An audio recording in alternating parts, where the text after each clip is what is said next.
King Harold Godwinson's reign occupies a pivotal point in English history. He reached the top of a tail end of an old system that he and his father before him had fought to protect. He battled two rival claimants over 19 days, defeating the first, the Norseman Harold Hardrada, at the Battle of Stamford Bridge, but bitterly lost to the Norman follow-up at Hastings. His death was the backdrop to a transformative period for England. It conjoined with the Duchy of Normandy, and thus became intertwined in centuries of continental conflict, legal and cultural development, and evolving kingship. From 1066 to 2023, 42 monarchs, 36 of whom were kings, came after Harold Godwinson. All of them were kings of England, and later Britain, but was Godwinson the last of them who was truly English? As explored in the last video, Harold's father, Godwin, was a preeminent noble in England. Historian Michael John Key understands that his family played a central role in England from Canute's rule to the Norman conquest. The familial background is very murky. They may come from a line of earls or from petty peasantry. Godwin's own daughter Edith repeated the latter sentiment, believing that they came from humble beginnings, but other sources suggest that Godwin may have been the son of Wulfnoth Killed, who was an earl from Sussex. Wulfnoth was eventually exiled, following unknown charges, and Godwin lost his inheritance at King Ethelred's orders. As a result, he threw his lot in with the Danes during their later invasion in 1016. Following the Danish invasion, Canute of Denmark would eventually become King of England. He filled the vacancies in the English nobility with Danes, but Godwin was the exception to this. In 1017, he was fast-tracked into Canute's service. He was appointed as earldom somewhere between 1018 and 1023, and married into Canute's family in his union with Githa, the sister of Canute's brother-in-law. He further solidified his relationship with the king by accompanying him to Denmark in 1019. Godwin and Githa would have multiple children, but Harold was not the eldest amongst them. This honour went to Sweyn, but he was the black sheep of the family. His personality was marked by impulse and arrogance. He was exiled after his attempt to marry Egifu, abbess of Leominster, and he fled to Flanders. He likely returned due to Godwin's pleas to King Edward, but he was then exiled a second time in 1052 alongside his entire family following Godwin's rebellion, which I touched on in the last video. Here, Sweyn never returned, and remained in Flanders. This put Harold as the chief heir to Godwin's vast estates, who himself did not have much time left. Sweyn died in 1052 as he returned from Jerusalem, which further worsened Godwin's ailing health, and he too perished a few weeks later. Historian Marc Morris posits that Godwin was the Englishman who profited most from Danish rule. By the early 1020s, Godwin had become chief advisor to the king, a position which he held until his death under Edward the Confessor.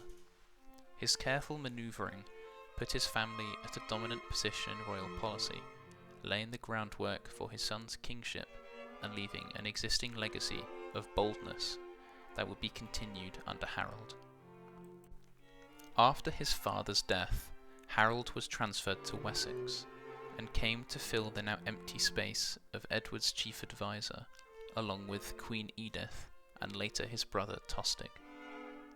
In 1055, Earl Siward of Northumbria died, and Harold almost certainly had a hand in Edward's decision to put Tostig as his successor. As the Chronicle states, in this year Earl Siward died at York, and Tostig succeeded to the earldom that he had.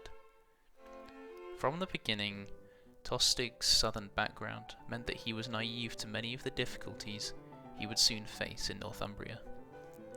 The appointment, however, did allow Edward to bring the region closer in line with the rest of the country and assimilate the north into the southern core. Tostig did possess some key strengths. He had an imposing retinue of Huscarl warriors and an absence of local enemies. Despite this, his appointment angered Earl Elfgar of East Anglia, who wished to use the death of Siward to expand his holdings. Elfgar was later accused of something unknown, but he was exiled nonetheless, and his earldom was given to Harold's brother, Greth. From here, an angry Elfgar travelled to Ireland and gathered 18 ships and approached Griffith of Llewellyn in North Wales for a military alliance. The Chronicle touches on it. Earl Elfgar, son of Earl Leofric, was outlawed without any guilt, and then he went to Ireland and got himself a fleet. The pair of them then invaded Hereford and defeated Earl Ralph's forces. From here, Harold was able to better establish himself as a competent military commander and defender of the realm. Called the vigorous Harold Godwinson, he took command of the king's response and chased the invaders back into Wales. He later mediated a meeting between Elfgar himself and Griffith in 1056.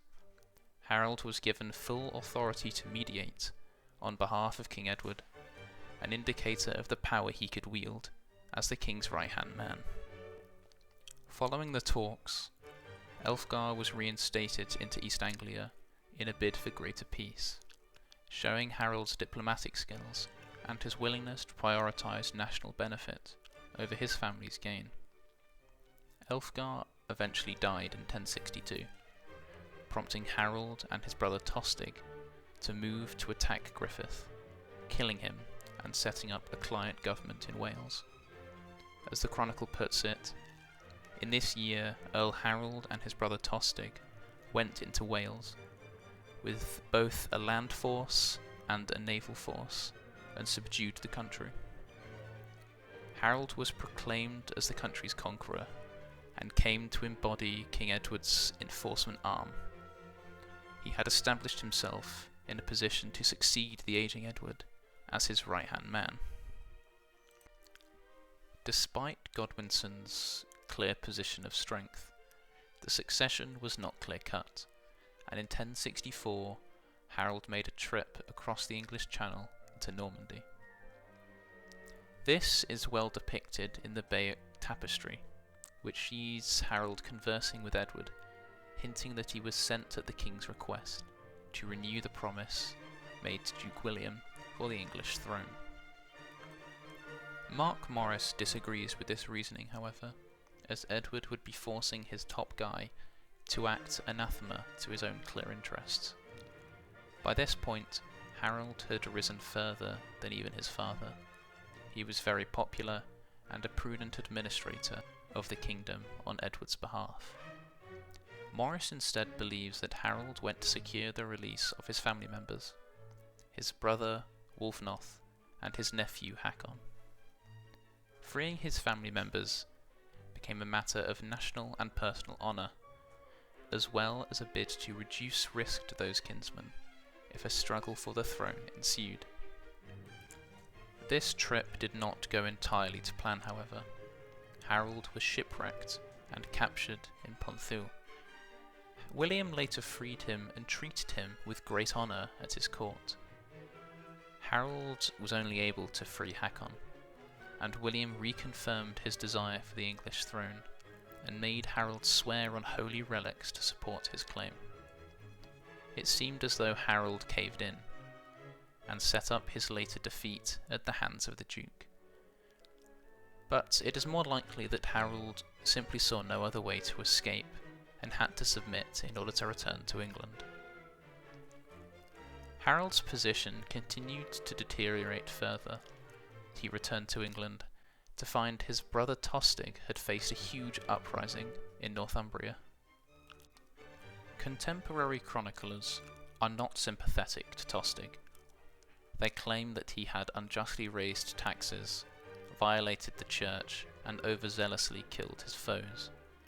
This meant that Tostig had accumulated a large amount of local enemies.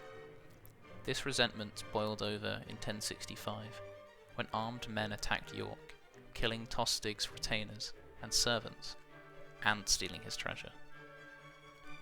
The Chronicle states, "All the thegns in Yorkshire came together and outlawed their Earl Tostig and killed his bodyguard." The rebellion spread quickly, and the rebels demanded that Tostig be banished. Harold was sent to negotiate, and reaffirmed their demand, which angered his brother. Edward eventually complied with the rebels, and Tostig was banished. From here, Edward's health began to drastically deteriorate, and he died on the 6th of January, 1066. His body was taken for burial in Westminster Abbey, and Harold was crowned king on the same day.